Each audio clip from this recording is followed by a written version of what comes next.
The FE215B183 is the worst tier 10 in World of Tanks Blitz. The Jagdpanzer E100 is better in almost every single way, especially now that the vehicle has tungsten. And in the latest updates, Wargaming has even nerfed the accuracy and the alpha damage of the Hesh on this vehicle. But it still can be quite a dangerous tank. And in today's video, I will be doing a masterclass showcasing how to properly play this vehicle. Because a lot of people struggle to understand even the basics of this tank. My idea is that when a lot of people start playing World of Tanks, they look at all the tech trees and they're like, what do I want to grind? Well, the Tiger 1's quite a strong tank in World War II, so I should grind that. And then they're still scrolling and they're like, ooh, what is this thing here? And they look at the alpha damage and they're like, oh my god, it has the most in the game. Therefore, it must be the best tank. When they don't know what dispersion is, or aiming time is, or mobility is, or camo values are. And because of that, this is actually the worst tank that people could possibly pick. Well, in today's video, I'll showcase equipment loadouts, ammo, and overall playstyle to do at least a little bit better so you're not a detriment to your team. Let's start off with the loadout. If you're not running calibrated shells, you're running this tank wrong. If you actually seriously think that you need gun rammer on a vehicle that has a 20-second reload when you could be getting 20 more millimeters of high explosive pen, you're already a lost cause. But in terms of running combat power, you need to run calibrated shells. You should also be running enhanced gun laying drive and the finish off refined gun. V-stabs is alright, but you're not really moving too much and you want to get as much accuracy as possible out of your vehicle, so that's why I recommend refined gun. You should be running improved modules, although it doesn't really matter. Both of these are pretty good and it depends on what you want. Enhanced armor or improved assembly doesn't change either way. I personally run improved assembly and toolbox because you want better repair speed. Camouflage net is quite simple and basic to understand, engine accelerator to get more mobility, and a finish off consumable delivery system so that you can use your adrenaline, repair kits, and all your things faster once you've already used them the first time. Provisions, always double food and fuel. You shouldn't be running protective kit on a vehicle you're most likely sitting at the back of the map in.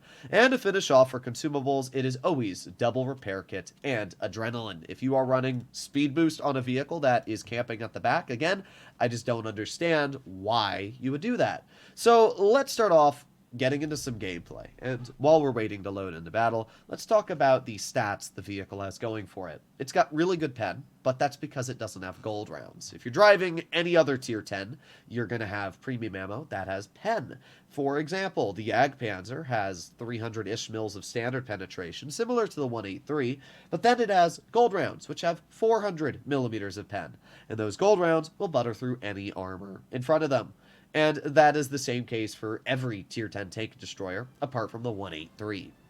Because of that, you have to be very careful on where you're aiming, because you might go up against vehicles, haul down, that you just can't pen, and that's when you might want to dip into your high explosive reserve. Now, this vehicle has two different types of high explosive.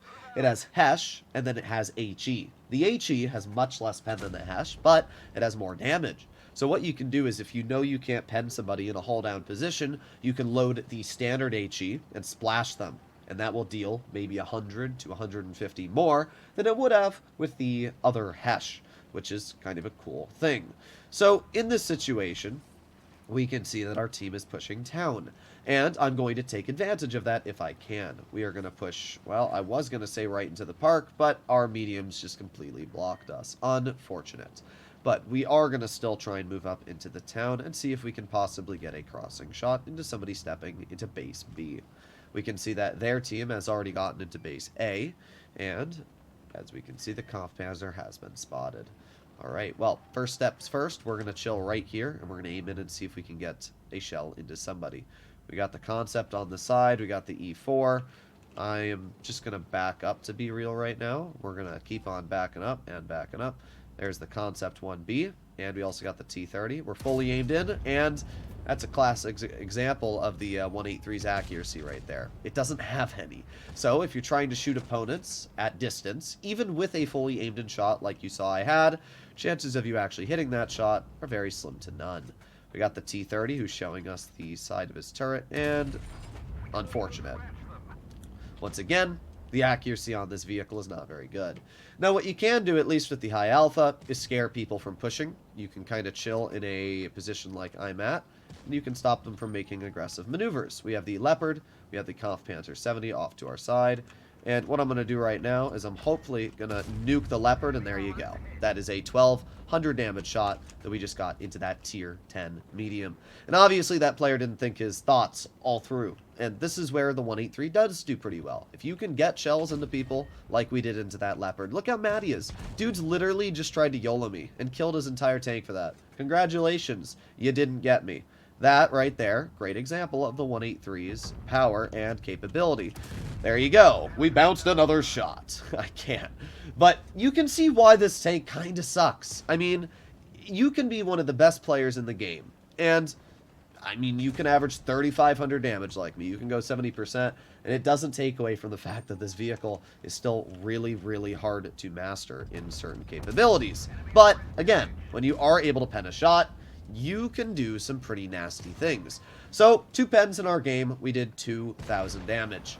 You'll notice that we didn't really bleed a lot of our health. Number 1 rule for the 183 is stay behind your teammates. That's what I did this battle here. And even though we didn't do a lot of damage, we definitely caused a lot of distraction on that Leopard. Got him full health killed because he tried YOLOing us.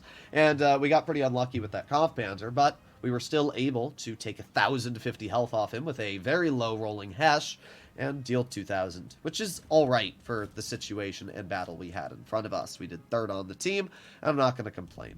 But notice how I was always in the comfort of sitting behind my team. If the KPZ or Leopard 1 at any point decided to YOLO me, I had plenty of teammates.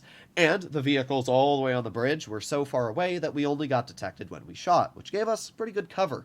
That is how you should always drive a vehicle like this, or any tank at that matter. You should be sitting at a spot where you have cover from your teammates. You should be sitting at a spot where you know that you're not going to get nuked if you try to shoot somebody in the open. And you should always be in a spot where you can back in the cover fast enough. So, first game was a good example of that. We might not have done that much damage, but that's also because our RNG just did not like us. But that's classic 183 gameplay. If you're driving this vehicle and expecting good accuracy, then you've ground the wrong vehicle. I'm going to be real. I mean, we've got 0.36 dispersion, which is alright, and we still completely missed the T30 and Concept, both unfortunate shots. But that's just how it is. Sometimes those shots will pen, sometimes they won't.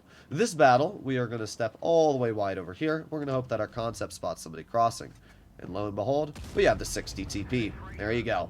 1,290 damage. As I said, sometimes you'll have good RNG. Sometimes you won't. And that right there was good RNG.